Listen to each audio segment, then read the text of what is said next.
आजच्या या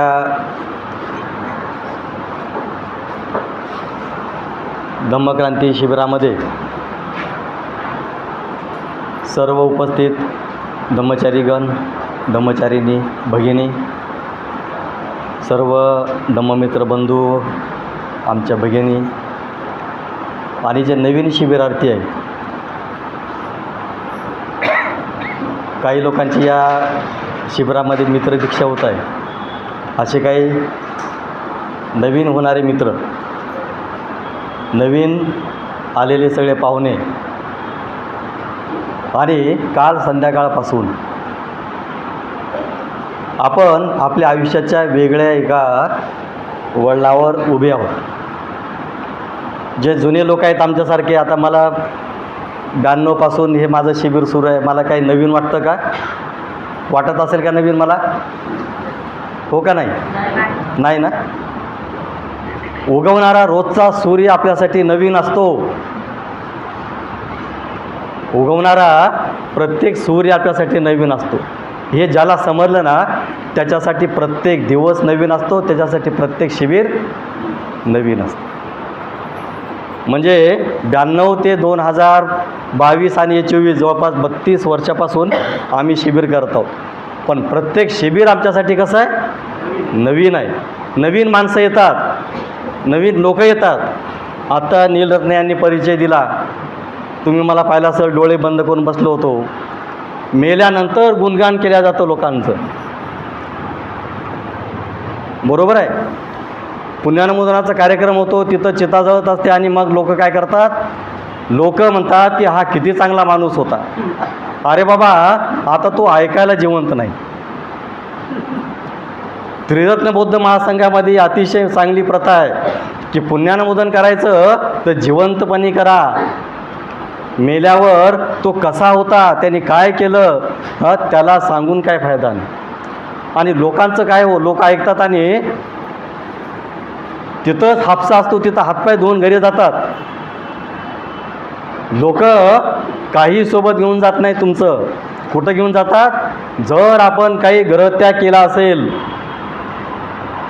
जर काही आपण सोडला असेल आणि केवळ आपण ऐकण्यासाठी आलो तरच आपण ऐकायला काय होतो? तयार होतो. एखादा माणसाची चिता जळत असते आणि लोक म्हणतात, अरे बाबा आता बस करा, काही बोलू नका आता. त्यांच्या घरचे लोक रात्रीपासून उपाशी आहेत, त्यांचं सगळं जागरण झालेलं आहे. आता हे बंद करा, आता श्रद्धांजली पण कार्यक्रम. आपण ऐकलं का असं बोलताना लोकांना? आणि म्हणून पुण्यानुमोदन करायचं आहे तर आपल्याला जिवंतपणी त्याच्या पुण्यानुमोदन करा. तर धम्मचारी नीलरत्न यांनी माझा खूप मोठा परिचय दिला. मी काय तेवढा मोठा नाही. मोठा दिसतो का मी? मोठा दिसतो का? दाढी मिशा आल्यात का मला? मोठा कोण असतो? ज्याची दाढी पांढरी शुभ्र कमरेपर्यंत आलेली आहे, बरोबर आहे का ना? ज्याच्या जटा अतिशय लांबपर्यंत जटा आलेल्या आहेत त्याच्या, तो कोण असतो? मोठा माणूस. त्याला आपण महर्षी म्हणतो, बरोबर आहे का ना? आपण लहान सहान माणसं आहोत. आपण बुद्धाच्या आणि बाबासाहेबांचे अतिशय छोटे, जसे मुंग्या आपण पाहतो का नाही? मुंग्याची कोणी दखल घेत नाही, मुंग्याकडे कोणी पाहत नाही. अशा प्रकारच्या या महान अतिशय मोठ्या पुरुषांचे, ज्यांनी जगाला ज्ञान दिलं, ज्यांनी जगाला वाट दाखवली, अशा महान पुरुषांचे आपण कोण आहोत? मी कोण आहे? मी असं समजतो की आपण मुंगी खूप मोठी झाली त्यांच्या दृष्टीनं सुद्धा.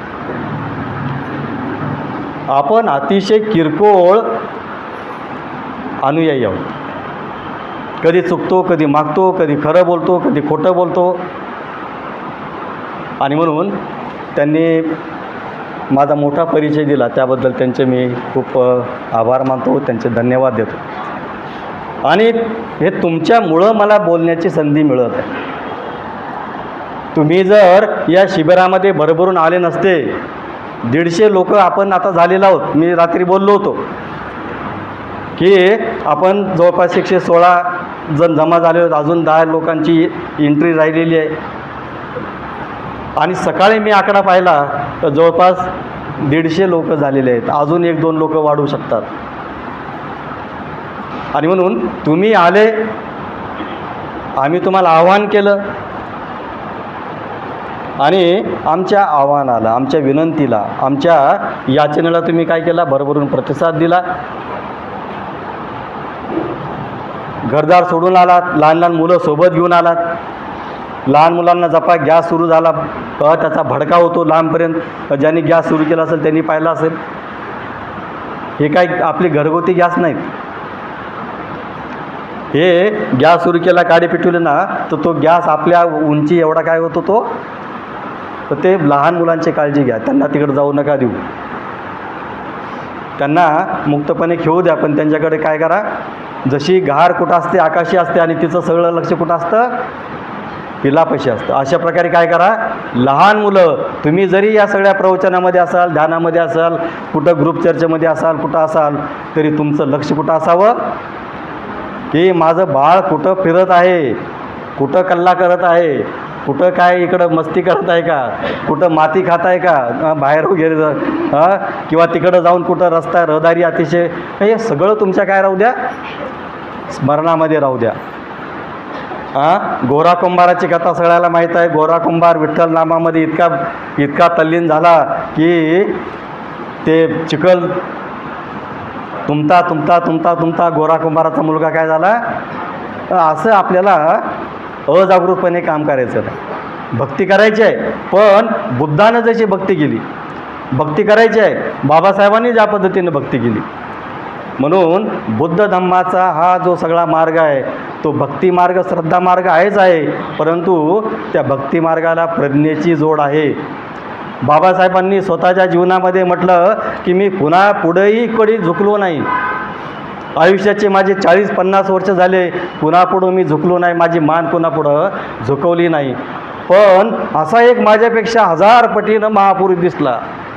हे सगळं अनुभवताना, हे सगळं वाचन करताना, सगळ्या जगाचा अभ्यास करताना मला एक अतिशय मोठा महामानव दिसला, जो माझ्यापेक्षा 1000 पटीनं मोठा आहे.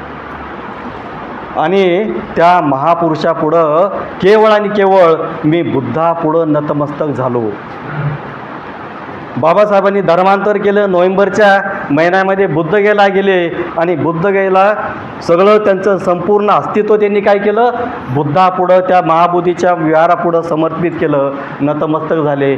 आणि एकच शब्द त्यांच्या उच्चारातून बाहेर पडला, मुखातून बाहेर पडला. कोणता शब्द होता तो? माझे बुद्ध महान आहेत. कसे आहेत? माझे बुद्ध महान आहेत. आणि म्हणून या शिबिरामध्ये बुद्ध कसे आहेत, बुद्ध कसे महान आहेत आणि आपल्याला हे बुद्ध महान कसे आहेत हे सांगण्याचं काम बाबासाहेबांनी लिहून ठेवले. बघा, भगवान बुद्ध आणि त्यांच्या धम्माचे भवितव्य, Buddha and the future of his religion, अशा प्रकारचा 1950मध्ये बाबासाहेबांनी महाबोधी पत्रिकेमध्ये वैशाख पौर्णिमेच्या निमित्तानं लेख लिहिला. बाबासाहेबांचं जीवन अतिशय मोठं हलाखीचं गेलेलं आहे, अतिशय मोठं खडतर गेलेलं आहे. आणि म्हणून माझ्या या प्रवचनामध्ये जरी आपण बुद्धाला पाहत असू, जरी बुद्धाचे विचार आपण ऐकत असू, बुद्धाला आपण जरी बाबासाहेबांनी ज्या पद्धतीनं पाहिलं ते आपण बघत असू, तरी अधूनमधून माझ्या बोलण्यामध्ये कोण झलकतील?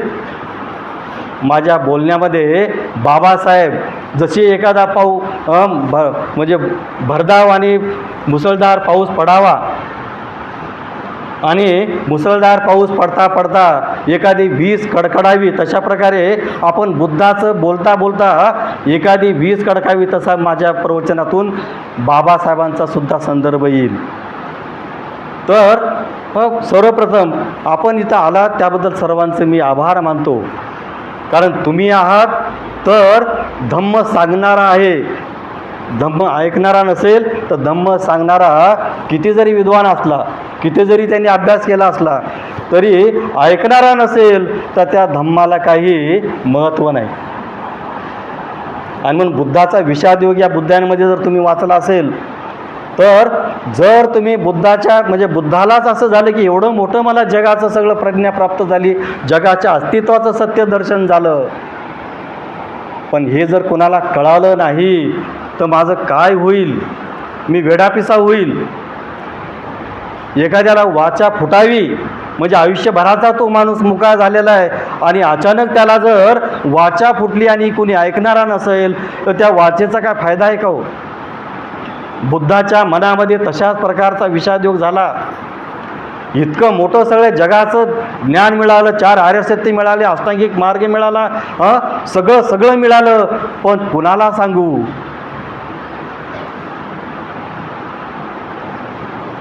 पण मला तशी चिंता करण्याचं कारण नाही, कारण ऐकणारे कोण आहेत? ऐकणारे तुम्ही सगळे बंधू आणि भगिनी आहेत. आता मी बोलत राहील, तुम्ही काय करायचं? ऐकत राहायचं. आणि ज्यावेळेस म्हणे लिहून घ्या, त्यावेळेस काय करायचं? लिहून घ्यायचं. ठीक आहे? भगवान बुद्ध आणि त्यांच्या धम्माचे भवितव्य हा लेख आपल्याला माहीत आहे. 2500वी जयंती भगवान बुद्धाची 1950 साली साजरी केली भारतानं. आणि त्या काळामध्ये नेहरू पंतप्रधान होते. त्यांनी जाहीर केलं की यावर्षी आपण भारतामध्ये बुद्धाचा महोत्सव साजरा करत आहोत. बुद्धाचा जन्म, बुद्धाचं संबोधी प्राप्ती, बुद्धाचं परिनिर्वाण एका दिवशी झालेलं आहे. आणि अशा त्रिविध पावन वैशाख पौर्णिमेला आपण काय करूया? बुद्धावर पुस्तक लिहूया. सगळ्या जगभरातल्या विद्वानांना काय केलं? आवाहन केलं पंडित नेहरूंनी की भगवान बुद्धाची 2500वी जयंती भारत सरकार साजरी करत आहे. सर्वांनी काय करा? बुद्धाबद्दल लिहा. अनेकांनी लिहिलं. अहो, सगळ्यांनी बुद्धाचं गुणगान गायलं. विवेकानंदांनी बुद्धाचं गुणगान गायलं. रवींद्रनाथ टागोरांनी बुद्धाचं गुणगान गायलं. महात्मा गांधींनी सत्य अहिंसा बुद्धाकडून गेली.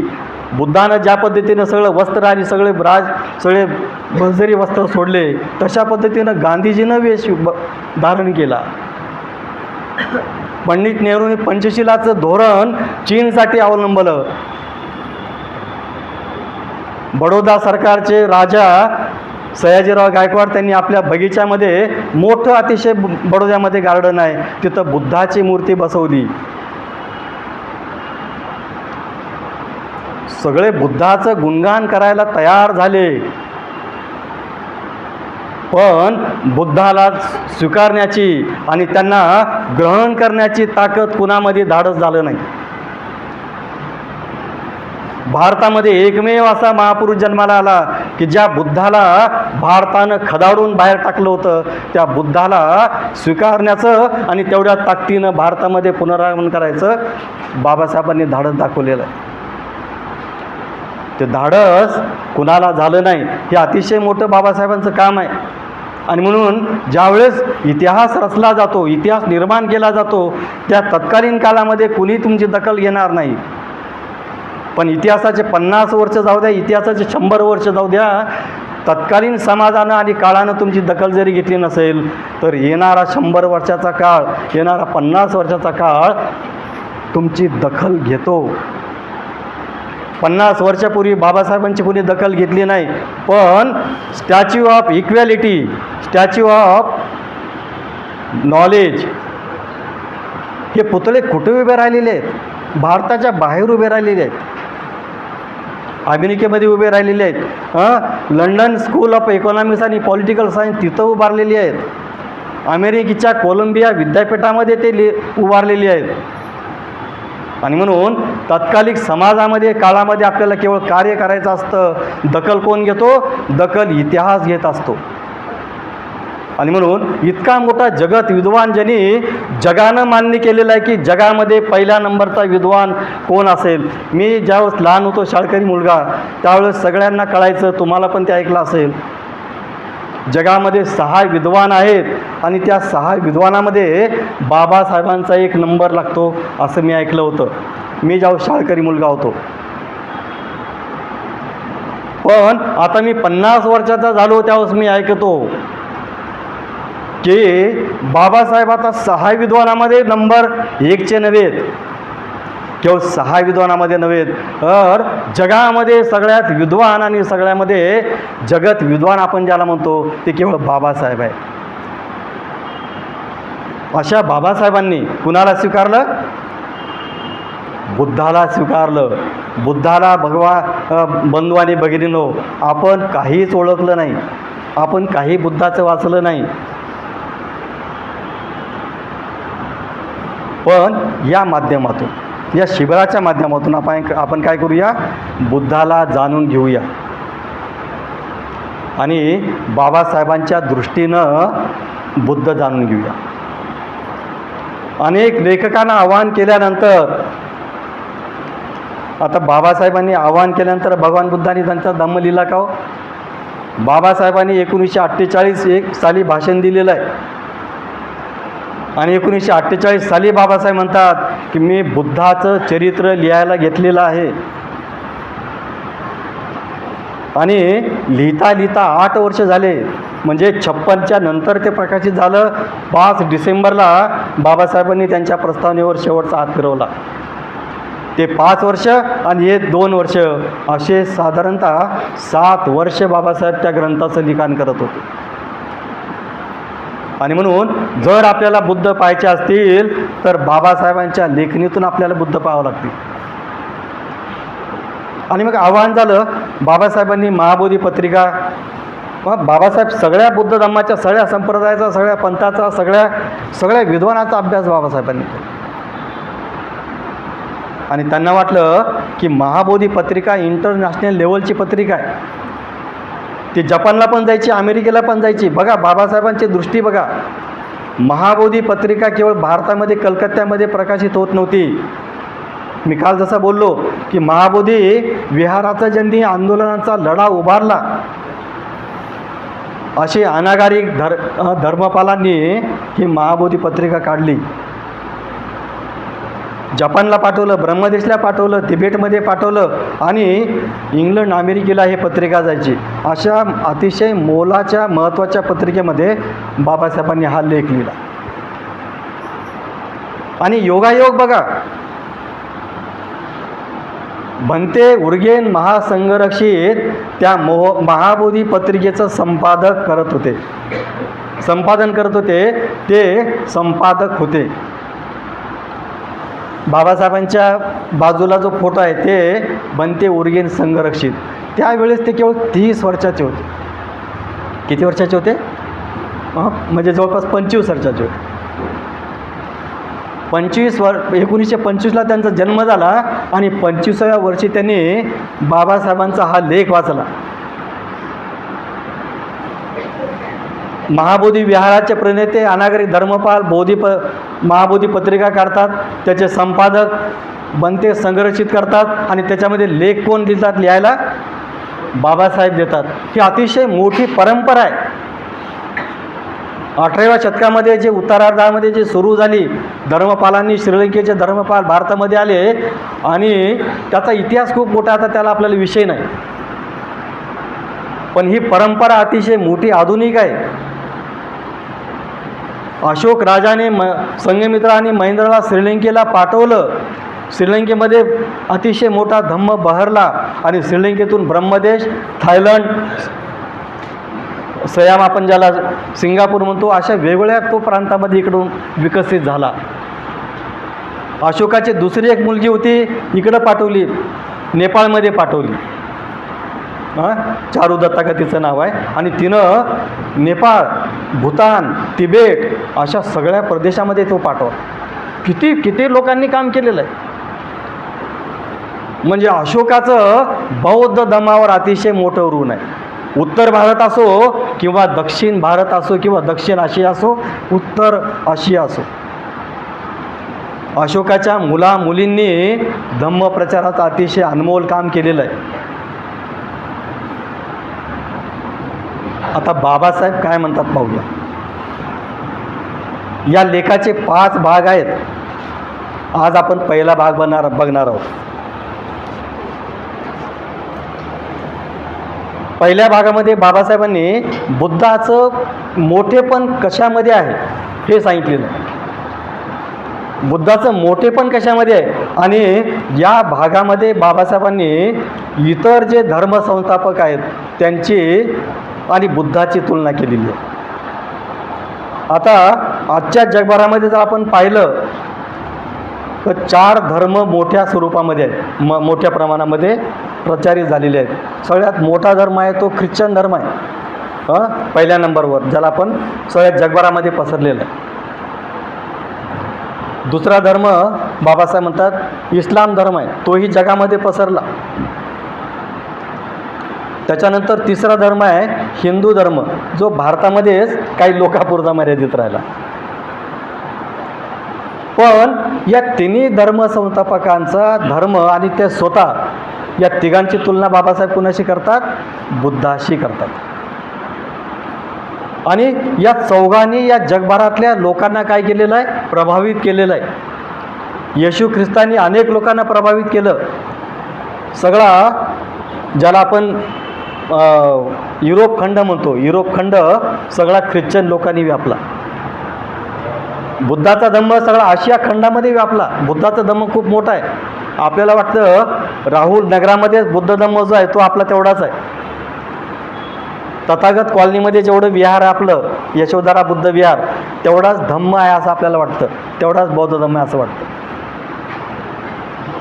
हे आता मी वेगळे नाव घेत आहे, तुमच्या तिथं असेल ते एखादं विहार, राहुल बुद्ध विहार असेल, यशोधरा बुद्ध विहार असेल, किंवा सिद्धार्थ बुद्ध विहार असेल, हे तुम्हाला लावून घेऊ नका. सांगण्याचा मुद्दा आहे की बुद्धाचा धम्म पूर्ण आशियामध्ये काय झालेला होता? विकसित झाला होता, प्रचारित झाला होता. इस्लाम धर्म 7व्या शतकामध्ये तो निर्माण झाला, म्हणजे 6वी, आपण हिजरी 786 आपण म्हणत असतो, म्हणतात का नाही 786. तर 7व्या शतकामध्ये, म्हणजे 6व्या शतकामध्ये तो निर्माण झाला. आणि त्याने पण पश्चिम युरोप, आपण म्हणजे पूर्व युरोप आणि पश्चिम आशिया हा मधला जो पट्टा आहे, जो सारखा धगधगत असतो, आता पण धगधगत आहे. गाझापट्टी असेल, इस्रायल असेल, लेबनॉन असेल, इराण असेल, हे आजही काय करत आहेत? धगधगत आहेत. हा सगळा पट्टा काय केला? इस्लाम धर्मानं अतिशय मोठा प्रचारित केला. आणि हिंदू धर्मामध्ये किंवा भारतामध्ये हिंदू धर्मानं अतिशय मोठं काय केलं? अतिशय मोठं आपलं प्रस्थ गाजवलं, ज्याला आपण ब्राह्मणी धर्म म्हणतो. माझं रात्रभर जागरण झालेलं आहे, त्याच्यामुळं मला पाणी प्यावं लागेल, मध्ये मध्ये पाणी प्यावं लागेल.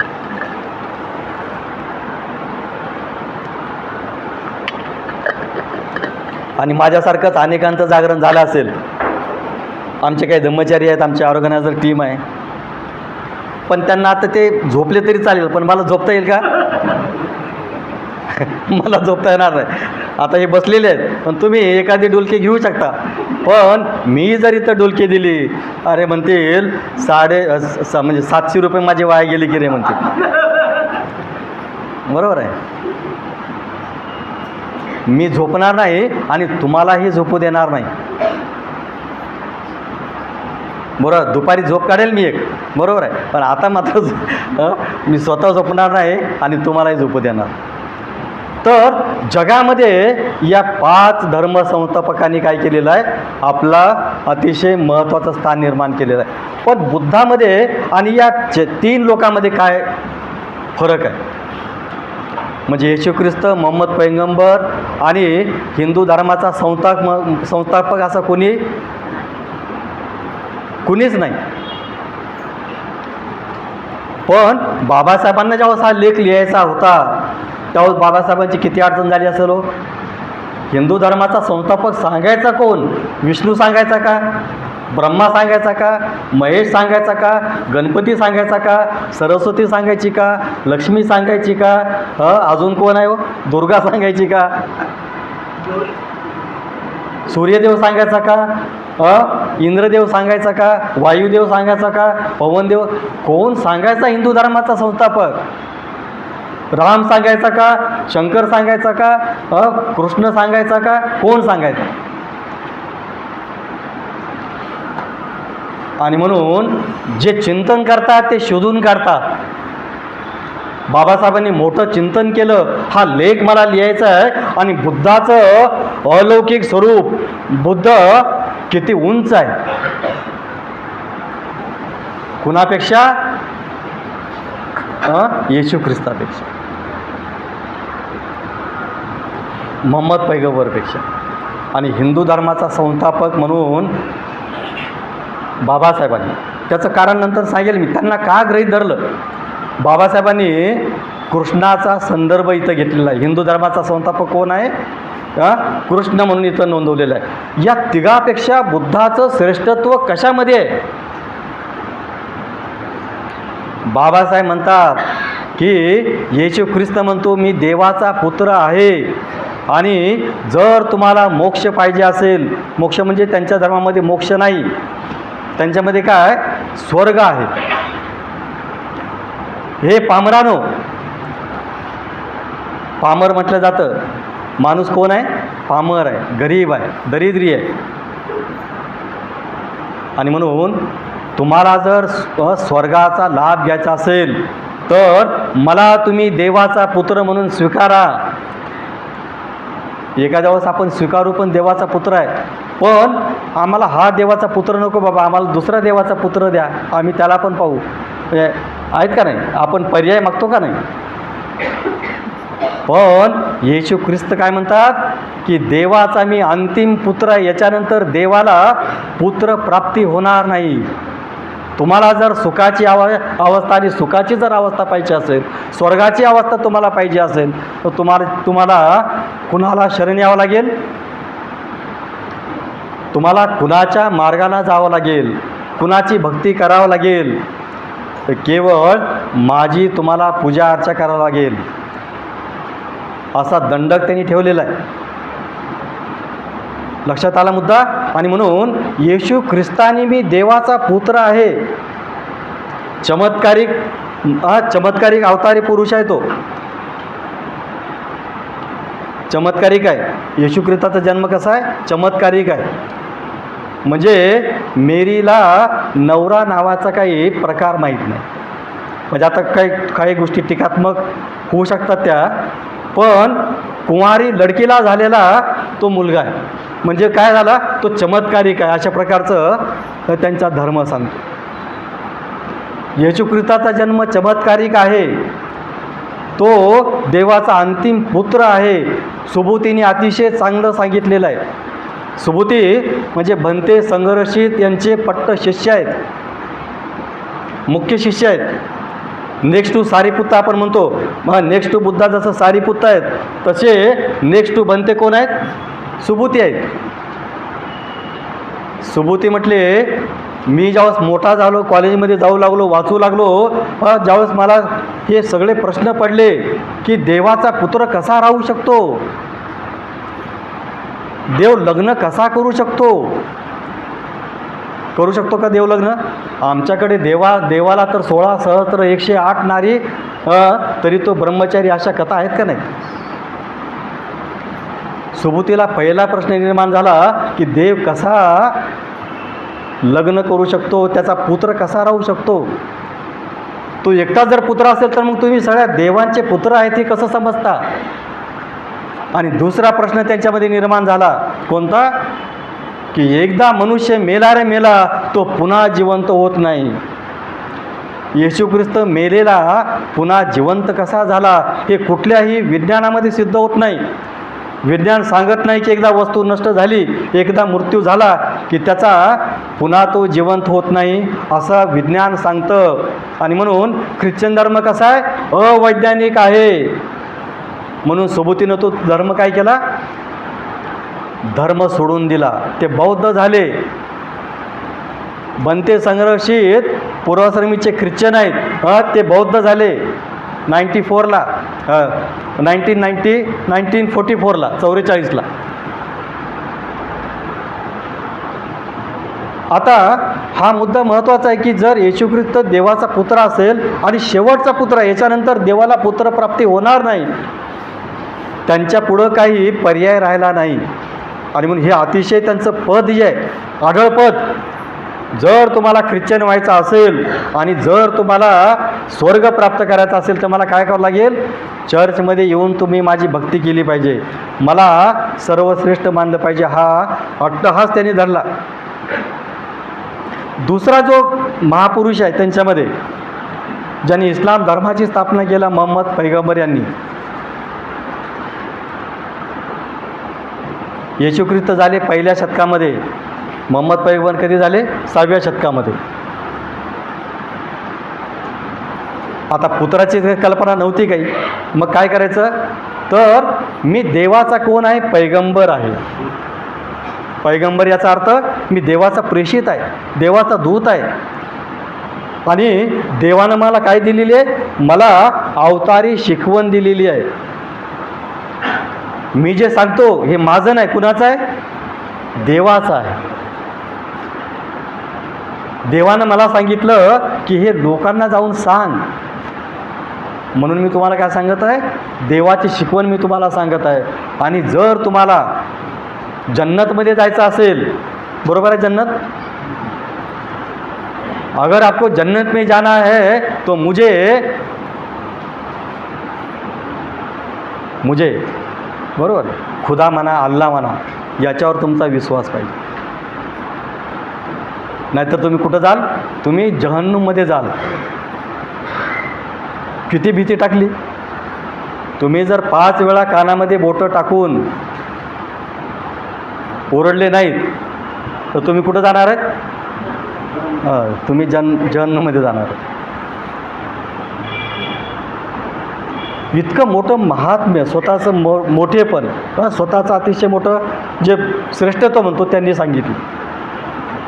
म्हणजे तुम्हाला अल्लाहला भाकल्याशिवाय, पैगंबरांना भाकल्याशिवाय तुम्हाला जन्नतमध्ये जागा मिळणार नाही. आणि येशू पुत्र झाला, मोहम्मद पैगंबर प्रेषित झाले. तिसरे जे धर्मसंस्थापक आहेत, ज्याला हिंदू धर्माचे धर्मसंस्थापक बाबासाहेब म्हणतात, कृष्ण म्हणतो, म्हणजे कृष्ण देवाचा पुत्र होण्यामध्ये समाधानी राहिले नाहीत, प्रेषित होण्यामध्ये समाधानी राहिले नाहीत. श्रीकृष्ण म्हटले मी देवांचा देव आहे, परम ईश्वर आहे, मी देवांचा देव. सगळे देव पण आहेत माझ्या खाली आहे, मी देवांचा देव आहे. अशा प्रकारे सर्वांनी, या तिघांनी पण काय केलं? स्वतःचं अतिशय मोठं त्यांच्या धर्मामध्ये स्थान निर्माण केलं. आणि जर तुम्हाला स्वर्ग पाहिजे असेल, जर तुम्हाला मुक्ती पाहिजे असेल, जर तुम्हाला मोक्ष पाहिजे असेल, तर आम्हाला तुम्हाला काय करता आलं पाहिजे? स्वीकारता आलं पाहिजे.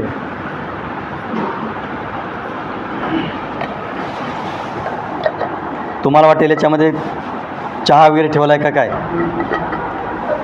चहा वगैरे नाही, तो साधं पाणी आहे. आपण जे जार भरतो ना, त्या जारचं पाणी आहे. तर या 3 धर्मसंस्थापकापैकी बुद्ध वेगळे कसे आहेत? बुद्ध म्हणतात मी सर्वसामान्य आईवडिलांच्या पोटी जन्माला आले आहो.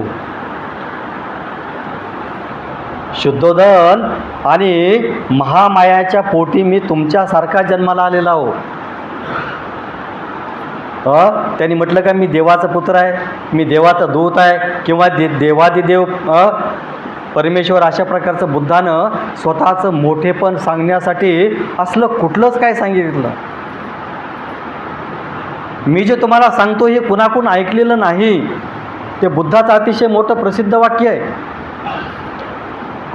भिक्षूंनो किंवा ग्रहस्थांनो, मी तुमच्याशी जो संवाद साधतो, तुम्हाला जे बोलतो, हे मी कुठं ऐकलेलं नाही. याचा अर्थ काय? याचा अर्थ मला कुठल्या देवानं हे सांगितलेलं नाही तुम्हाला सांगायला. हे मी काय केलेलं आहे? स्वतःच्या सामर्थ्यानं प्राप्त केलेलं आहे. जगाचं दुःख कशामध्ये आहे? जग दुःखमुक्त कसं होईल हे मी काय केलेलं आहे? स्वतः जाणलेलं आहे. प्रज्ञावान आपण कशाला म्हणतो? प्रज्ञावान त्याच्यासाठी म्हणतो. मी सर्वसामान्य आईवडिलांच्या पोटी जन्माला आलो, मी राजपुत्र होतो, मी राजपाट पाहिला, सगळं प्रकारचे सुख पाहिले, सगळ्या प्रकारचे सुख पाहिले, सगळे सुख भगवान म्हणजे सिद्धार्थ गौतमाच्या पायाशी लोळण घातलेले पाहिले. पण गड्या ह्याच्यामध्ये काय सुख नाही, याची दृष्टी सिद्धार्थाला प्राप्त झाली.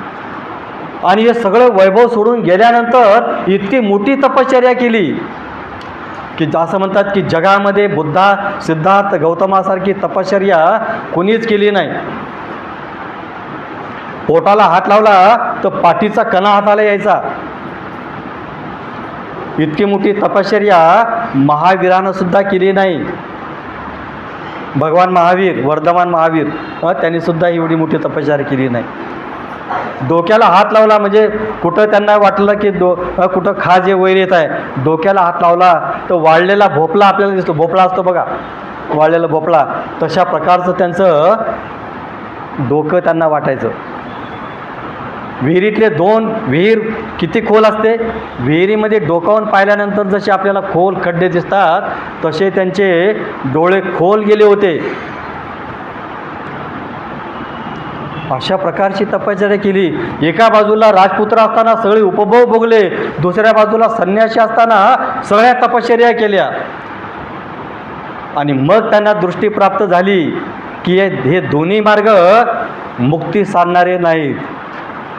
मुक्ती कुठला मार्ग आहे? आणि मग त्यांना काय झालं? आर्य सत्याचं ज्ञान झालं. दुःख कशामुळं आहे? दुःख तृष्णेमुळं आहे. मुद्दा असा आहे, भगवान बुद्ध देवाचे पुत्र नाही नाकारतात, प्रेषित नाकारतात, आणि देवादी देव जे समजणारे आहेत त्यांना नाकारतात, आणि सर्वसामान्य माणूस हा या पृथ्वी तलावरचा अतिशय श्रेष्ठतम प्राणी आहे अशा प्रकारची ग्वाही देतात. तर हे श्रेष्ठत्व भगवंताचं, ते अवतारी पुरुष नाहीत, ते चमत्कारी पुरुष नाहीत, त्यांचे शब्द चमत्कारी नाहीत, त्यांचे शब्द अपौरुषीय नाहीत. आता माझ्याकडे बरेचसे संदर्भ आहेत, पण संदर्भामध्ये शोधत बसले तर काय होईल आपल्याला, त्याच्यामध्ये वेळ जाईल. पण बाबासाहेबांनी बुद्ध आणि धम्मामध्ये हे सगळे संदर्भ सांगितले. आणि म्हणून पहिला मुद्दा आपला जो आपल्या चर्चेचा आहे तो हाच आहे की आपण बुद्धाला स्वीकारताना, याच्यावर चर्चा करा तुम्ही, की आपण बुद्धाला स्वीकारताना देव मानतो का सर्वसामान्य माणूस मानतो? हे दोन अतिशय मोठे काय आहेत, मूलभूत भेद आहेत.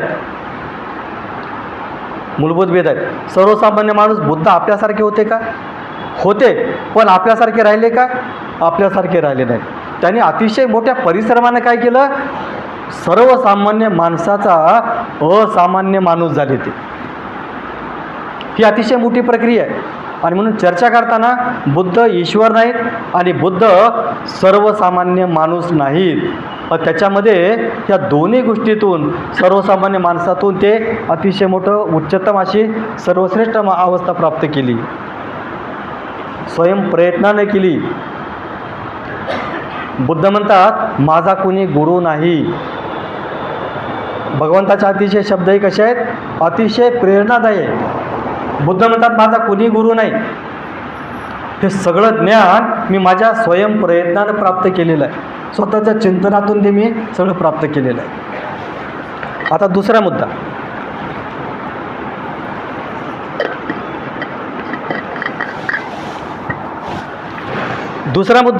त्यांचा जो आहे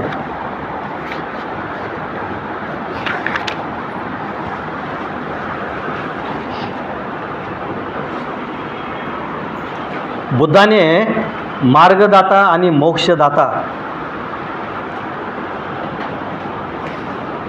याच्यामध्ये भेद केलेला आहे. हे बाकीचे आपण जे 3 महापुरुष पाहिले हे कसे आहेत? मोक्षदाते आहेत. येशू ख्रिस्त म्हणतो तुम्ही माझ्याकडे या, मी तुम्हाला काय करेल? स्वर्गामध्ये घेऊन जाईल. मोहम्मद पैगंबर म्हणतात तुम्ही माझ्याकडे या, मी तुम्हाला कुठं घेऊन जाईल? जन्नतमध्ये घेऊन जाईल. आणि श्रीकृष्ण म्हणतात तुम्ही जर माझी भक्ती केली तर मी तुम्हाला काय करेल? मोक्ष देईल, तुम्हाला मुक्ती देईल.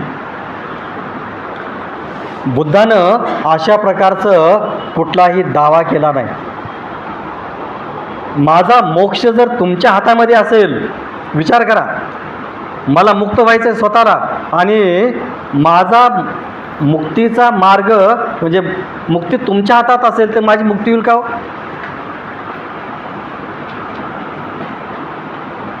हे शिरसे साहेब आहेत.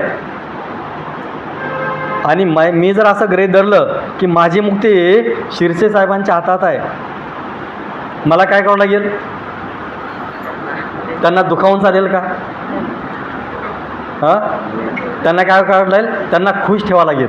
हां, खुश ठेवा, खुश राहा. सगळे देव असेच आहेत, सगळे देव असे आहेत, सगळे देवाचे पुत्र असेच आहेत, सगळे देवाचे प्रेषित असे. हे सगळे धर्मसंस्थापक स्वतःला खुश करण्याचं सांगतात. तुम्हाला पाहिजे का मुक्ती? मग आम्हाला काय करा? आम्हाला खुश करा, नारळ फोडा. बऱ्याच गोष्टी आहेत, आपल्याला तिकडं जायचं नाही. मुद्दा असा आहे, तुमचं दुःख असेल आणि दुःख नष्ट करणारा दुसरा असेल तर तुमचं दुःख कधी नष्ट होणार नाही.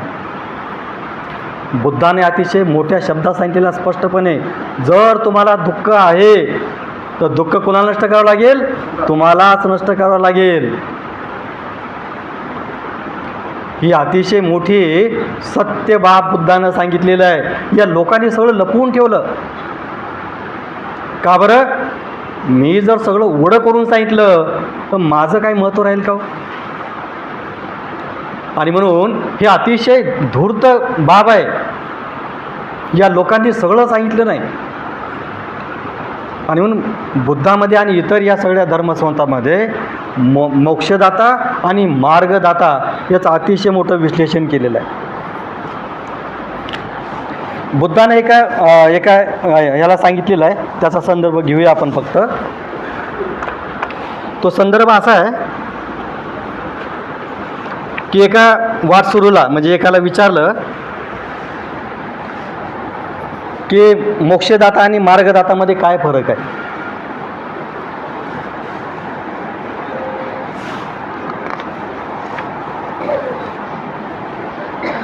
तर गणक मोगलान नावाचा एक ब्राह्मण होता. तो बुद्धाकडे आला आणि त्याने आणि बुद्ध इकडं मिगार मातेच्या पूर्वारामामध्ये भगवान बुद्ध बसलेले होते. तर गणक मोगलान जो आहे तो हिशोब ठेवणारा आहे, ब्राह्मण आहे. तो बुद्धाकडे येतो आणि तो म्हणतो की बाबा, तुम्ही स्वतःला मोक्षदाता समजत नाही, मार्गदाता तुम्ही समजता, तर याच्यातला फरक काय? मोक्षदाता आणि मार्गदातातला फरक काय? तर भगवान बुद्ध त्याला सांगतात. आणि दुसरा एक प्रश्न विचारतो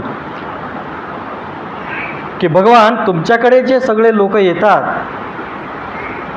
त्या सगळ्यांनाच ध्येय प्राप्त होतं का? म्हणजे निब्बाणाचं जे ध्येय आहे बुद्ध धर्मामध्ये ते त्यांना प्राप्त होतं का? आता भगवान काय सांगतात? भगवान म्हणजे आपले भगवान बरं का. भगवान हा शब्द बुद्धापासून सुरू झाला. लबाडांनी तो काय केला? चोरला. भगवान म्हणजे कोण? भगवान म्हणजे भंग करणे, वान म्हणजे तृष्णा, ज्याने तृष्णा भंग केली असा जो कोणी आहे तो भगवान आहे. आणि जगामध्ये पहिला तृष्णा भंग करणारा कोण आहे? भगवान बुद्ध आहेत. आणि म्हणून भगवान म्हणजे कोण? भगवान म्हणजे केवळ भगवान बुद्ध आहेत. इतिपिसो भगवा अरहं सम्मा संबुद्धो. तर या मोगलांना म्हटलं, तुमचे सगळे शिष्य निब्बाणाला प्राप्त होतात का? मोगलांना मी सगळ्याला समान शिकवण देतो, पण तो मार्ग ज्यांनी त्यांनी प्राप्त करायचा आहे. आणि मग चांगलं उदाहरण देतात की राजगृहाला तू कधी गेलेला आहेस का? मोगलान म्हणतो मी गेलो होतो. आणि तू एका चौकामध्ये उभा आहे आणि तुला कोणीतरी विचारलं की राजगृह कुठं आहे, आणि तू त्याला सांगितलं की राजगृह पूर्व दिशेला आहे. पण त्या माणसानं राजगृहाला पूर्व दिशेला रस्ता सोडून तो जर उत्तरेला गेला तर त्याला राजगृह सापडेल का? त्याला कुठं जावं लागेल? पूर्व दिशेला त्याला जावं लागेल, मग पुढं कुठेतरी राजगृह दिसेल. मोगलांना माझं असंच आहे. निब्बाणाचा मार्ग मी सांगतो, पण ज्यांनी ऐकला ते निब्बाणाला पोचतात, ज्यांनी त्याच्या विरोधामध्ये आचरण केलं ते कुठं जातात? निब्बाणाच्या विरोधाला जातात. आणि म्हणून मोगलांना मी मोक्षदाता आहे. तुम्ही मला तू एखाद्याला राजघराचा पत्ता विचारल्यानंतर त्याला तू राजघराला सोबत घेऊन जाशील का?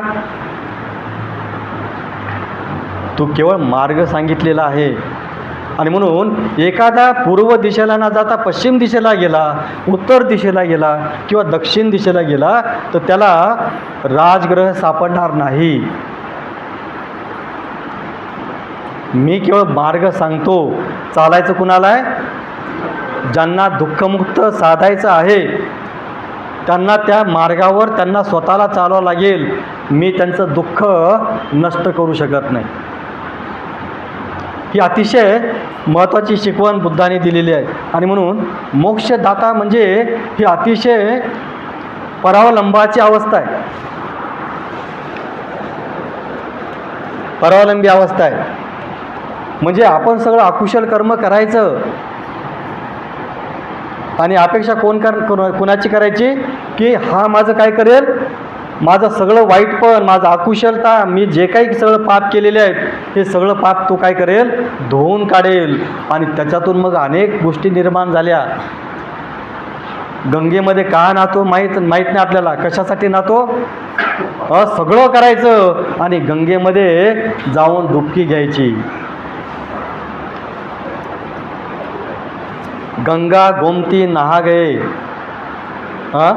कबीराचा अतिशय चांगला दोहा आहे, बरोबर आहे. रहे बैल के बैल असं म्हणतात. निकले ना बन के मैल, गंगा गोमती नहा गए, रहे बैल के बैल. हे माझे शब्द नाही, तर कुणाचे ते? कबीराचे.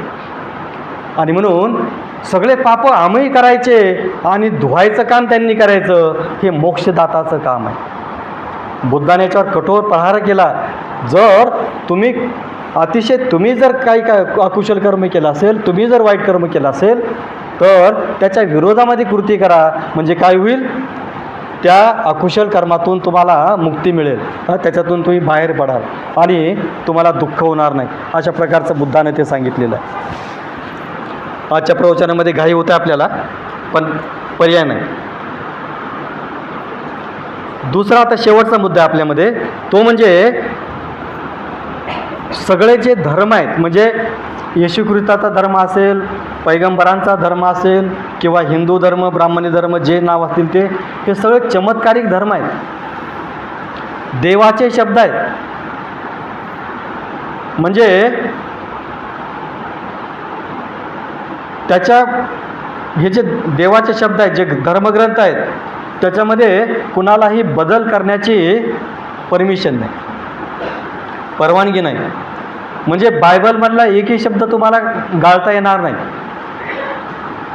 कुराणमधला एकही शब्द तुम्हाला गाळता येणार नाही, वेदामधला एकही शब्द तुम्हाला वगळता येणार नाही, गीतेमधला एकही शब्द आपल्याला बाजूला काढता येणार नाही. का बरं? कारण हे देवाचे शब्द आहेत आणि देवाचे शब्द चुकलेले नसतात, चुकीचे नसतात. हे काय झालेलं आहे? बिंबवलं आहे लोकांवर. देव कसा चुकू शकतो? देवाचे शब्द कसे चुकू शकतात? आणि म्हणून या धर्मग्रंथांना बदलण्याचा खूप मोठा झाला, पण त्याच्यामधलं एक शब्द बदलण्याचा सुद्धा त्या धर्माच्या लोकांना अधिकार दिलेला नाही. बदला बरं, काय होतं बघा. म्हणजे हे अतिशय मोठं काय झालेलं आहे, आपल्याला बंदिस्त केलेलं आहे. देवाचा शब्द अंतिम आहे, त्याच्यामध्ये तुम्हाला बदल करण्याचा अधिकार नाही. तुम्ही कुठले लागून गेले बदल करायला? अशा प्रकारचं काय झालेलं आहे, अतिशय मोठं अंतर दिलेलं आहे. देव कुठं तर आकाशामध्ये आहेत आणि तुम्ही कुठं आहेत? तुम्ही पृथ्वीवर आहेत. तुम्ही अतिशय मोठे कशामध्ये आहेत? नरकामध्ये आहेत. आणि इतकं मोठं तुमचं अंतर असेल तर तुम्ही माझ्या शब्दामध्ये बदल कसा करू शकता? वेदामध्ये बदल करता येत नाही. महात्मा फुलेंनी अतिशय बंड पुकारलं, पण महात्मा फुलेचा तिरस्कार का केला जातो महाराष्ट्रामध्ये? सगळ्यात आधुनिक महाराष्ट्रामध्ये, आधुनिक भारतामध्ये वेदाच्या म्हणजे विरोधात उभा राहणारा कोण आहे? महात्मा फुले. त्यांचं पूजन करत राहा. पूजन करा म्हणजे त्यांचे विचार अवलंबावा. प्रतिमा त्यांच्या आपल्या घरामध्ये ठेवा. वेदाच्या विरोधामध्ये बुद्ध उभा राहिले, वेदाच्या विरोधामध्ये महात्मा फुले उभे राहिले. बाबासाहेबांनी तर रिडल्स इन हिंदुइझम लिहिले, अवश्य वाचा.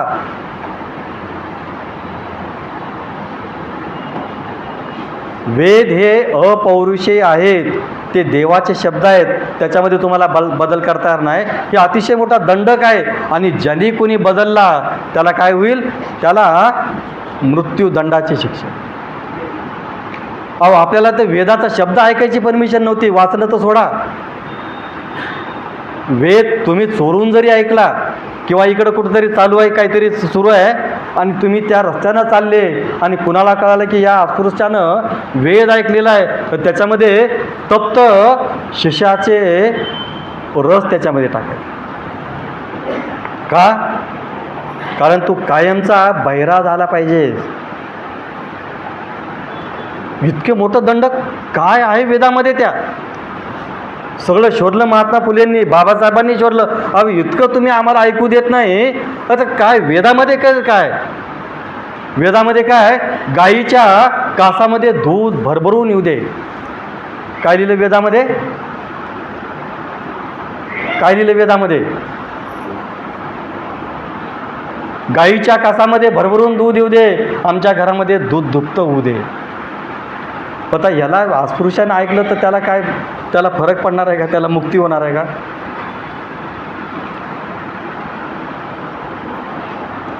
आणि म्हणून बुद्ध वेगळे आहेत. बुद्धानं काय सांगितलं? भिक्षूंनो, वेळ काळाप्रमाणे जर तुम्हाला वाटलं की भगवान बुद्धाच्या शिकवणीमध्ये हे या काळामध्ये योग्य नाही, हे संयुक्तिक नाही, त्याच्यामध्ये बदल करा. येतं का? फरक लक्षात येतो का? हा अतिशय मोठा बुद्धानं तुमच्यामध्ये स्वातंत्र्य दिलेलं आहे.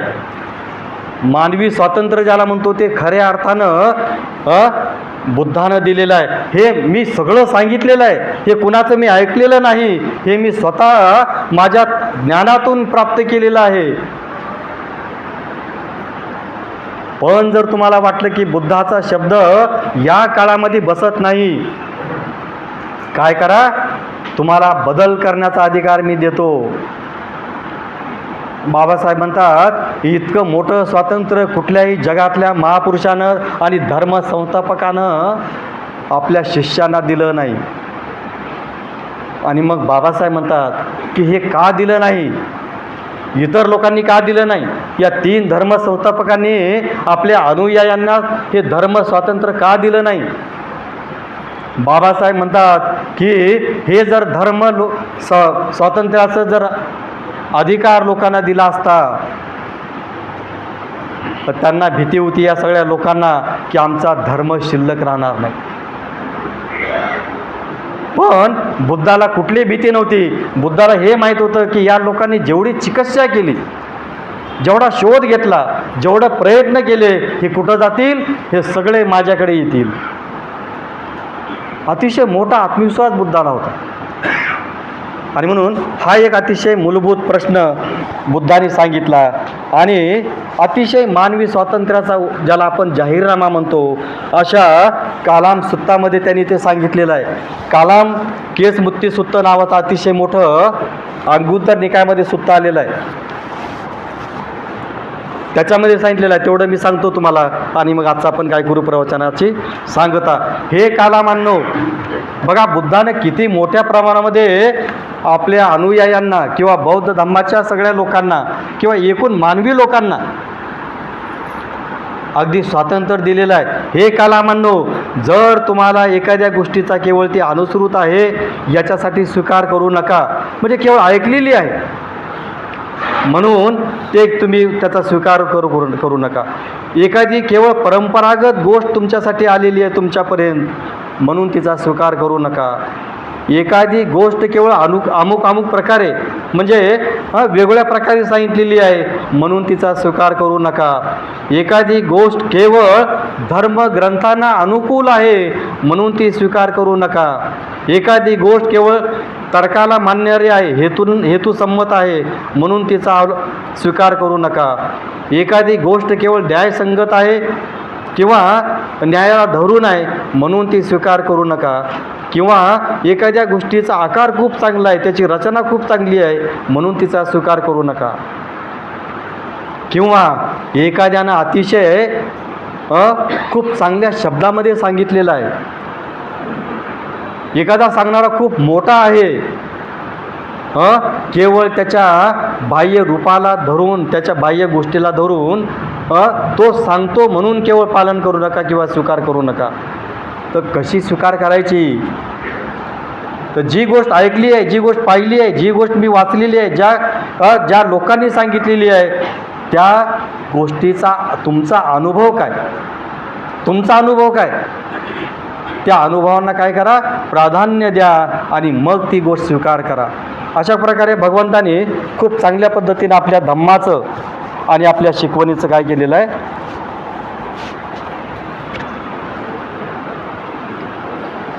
वर्णन केलेलं आहे. आणि म्हणून बुद्धाची शिकवण ही अपौरुषीय नाही, शब्द प्रामाण्य बुद्धाने नाकारलेला आहे. शब्द प्रामाण्य म्हणजे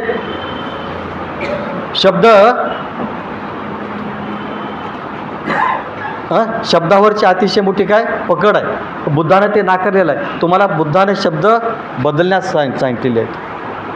तर हे मला वाटतं 2 मुद्दे आजच्या प्रवचनामध्ये महत्त्वाचे आहेत.